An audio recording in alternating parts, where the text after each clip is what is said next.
Oh, boy. So Jamaica is to request a redesign of the badge worn by governors general since independence to remove the imagery depicting St. Michael standing on the neck of a chained black man, which has now become a flashpoint in the protests against racism. Yeah. So campaigners against the imagery on the badge representing the Order of St. Michael and St. George, one of Britain's highest honors, contend that it is akin to the scene of the recent murder of Black American George Floyd by a white police officer in Minnesota. So the badge, traditionally bestowed by the Queen on ambassadors, diplomats, and senior foreign officials, has become embroiled in the global movement to remove icons of racism triggered by Mr. Floyd's killing. I can live with that. I can live with that as well. I can live with that. And clearly the Order of St. Michael and St. George's happened during that time when, people weren't aware that when black people were in the subject position of being chattel with them own way. So, kudos. This needs to be removed. I can live with that. News came out late last night or in the evening that Prime Minister Andrew Holness has decided to strip Portland West Member of Parliament Daryl Vaz of the Land, Environment and Climate Change portfolio, and that he's been reassigned to, I think, housing, water. Yeah. He's been given responsibility for the water and housing portfolios and special economic development projects. Now, the Prime Minister was lauded by some of the environmental groups, but Mr. Espeut, Peter Espeut, believes that the decision did not go far enough. He said Mr. Vaz could not have been sidelined because he's a major fundraiser for the ruling party. So he said the Prime Minister, and I'm quoting here, the Prime Minister could not alienate Vaz at a time like this, not when you need him to call around to the captains of industry to get the millions that the Jamaica Labour Party needs to run their campaign. So maybe it would be unreasonable for me to expect him to publicly castigate the man who is a linchpin for his next election victory. So that's a sideways move. That's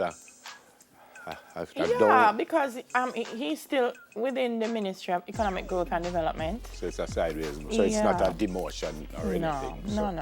Because housing and water are very important portfolios. Hugely important. But when you use the word strip, it's almost sound like you say you fire him, but then you give him back. Well, the Prime Minister never used the word strip. These people use the word strip, What's the third one? This one kind of scary. Yes. 3 Western Jamaica cops were charged on Tuesday in a sweeping narcotics operation involving high-profile U.S. law enforcement agents in 2 American cities. All of the police personnel operate within the St. James Police Division. They were intercepted by agents from the Drug Enforcement Administration and Immigration and Customs Enforcement. Their names are listed. The 4th, a woman constable, was flown back home and is now in the custody of the St. James Police. They say she has not yet been identified, but I'll say social media has already started circulating. Well, they were held in Atlanta? In Atlanta and Charlotte, I'm told. I'm trying to figure out why. With cocaine? They said it was cocaine. 3 of the implicated constables are assigned to Granville Police Station. 1 works out of Freeport.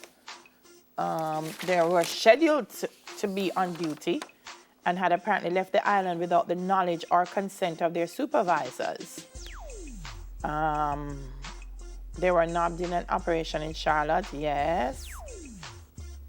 I never see cocaine somewhere. Actions of the 3 caused suspicion, and a subsequent search turned up contraband believed to be cocaine. Yeah, I know I read that somewhere. They said all 4 constables were flagged by security agents for questioning. Now, I didn't even remember about this. I'm not even certain I knew this. They said the operation evokes memories of the 2009 interdiction of 18 police personnel assigned to the Mount Salem police station for alleged involvement in the illicit lottery, which has been the main source of funding for criminal gangs. Didn't know that one. This is... If it ain't one thing, it's another. In the middle of... Maybe that's the reason. In the middle of COVID, when Well, People, but people. also, less people are traveling. There are going to be more security people. There's going to be more scrutiny on what you're carrying and what you. So it do, I guess, desperation. But And for some reason, the police, I remember growing up, because I'm a Canadian citizen, I've said this already, I don't need a visa to travel to the United States. yeah, But when I leave Jamaica, I have to leave as a Canadian. Because if I leave as a Jamaican, they won't allow me on the plane because I don't have a visa. So I have a citizenship card. So I kind of just stick it in my top pocket, leave as a Canadian. So I reach Florida and I give the man the Jamaican passport. But I should have given him the citizenship card also. So he kept going like that on the passport. So me quietly, I said to myself, Brett, you just stamp any page and it look like you look for a special page. So finally, him look at me and he say, how did you get here? oh You my know? God. So I said, American here, like, no, I know, but where's the visa? So when him said it, I said, oh, and I took it out. You know, them just come for me after that. But me not come for you too. Serious. One four Suspicious. man just come for me after that and just came in our room and Suspicious. searched me from head to toe. Talk to Take me out- about it. Take out every single thing out of the bag. I won't tell you what else they did. They didn't violate me in any way. But for some reason, because that was the thing, I was up to something. As I give back the man the card, him look at me and him go to the computer and just give me, and I see him press a button. And as I walk past him, I just Somebody just say. yeah, about four of them just come and say, could you come this Yeah, way? man. Yeah, man. Just say, me not do nothing still enough. Look, I don't know why, but my fingerprints, I have to wet my hand, or I don't have them. I don't know why. It happened here when I did biometrics. So I go to the UK, and I go so, and the man said, "Where are your fingerprints, man?" Bird is here. Me start stammering and me say, look here. Me say, look here. Somebody give me like a lotion, water, something. Me say, sir, just give me a second. If I wet my hands, they'll come. But you'd be a good So I have thief. to do so, and I have to press my hand on it. I don't know why I don't have none. But you'd be a good thief. Because I don't have no Because fingerprint. nobody couldn't find it. Well, he found it very Yeah, weird. you have to talk. I just said to him, go ahead. Yeah, you have to talk. I just said Go to on, him- go and Sheffield yard and them now go know. I just said, call the High Commission in Kingston where I did the biometrics. They'll tell you that it's a regular problem. Yeah. So when I go US, as I walk up to them, I will say, just give me a minute. Yeah, you so like funny. I When got I that. say me I have a talk. Sheffield say, yeah. When I say we are going to female, see me, where you talk? Sheffield, Yeah. would I never get it? Final one. Yes. Education Ministry yesterday said they opened an online portal for the registration of parents and guardians for their Yes. kids' results following this year primary exit Pep. profile. Them they still have that? Yes, they did. It finished before COVID? For some No, it reason? never finished before COVID. But what they did is they, well, technically, yes, they didn't bother to do the rest. So Yeah. they did from the exams that were already done and then the grades that were prior to. Yeah. So I'm hoping everybody is happy. Yeah, well, they're saying that information that students' placements and scores will be available to parents from 4 p.m. tomorrow. All right. They said the results will, however, be available to schools earlier. Gosh, then why Friday evening and I get the parents. So she said the login credentials were sent to primary level institutions and should be distributed to all parents before today. So they should have had it by now. So I suspect the parents would know where the kids are going to go. Wow. I hope for the best, children. There's a saying, bloom where you're planted. Yeah, man. Parents, that saying also goes for you. And I've said this before. Students make schools. Absolutely.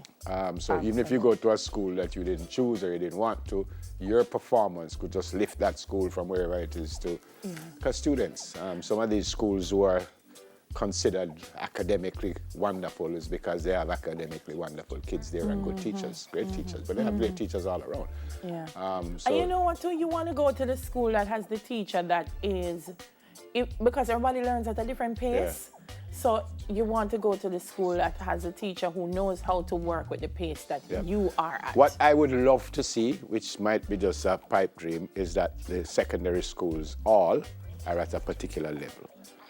Because it's not that I'm trying to say that Dela shouldn't send her child where she wants her to go.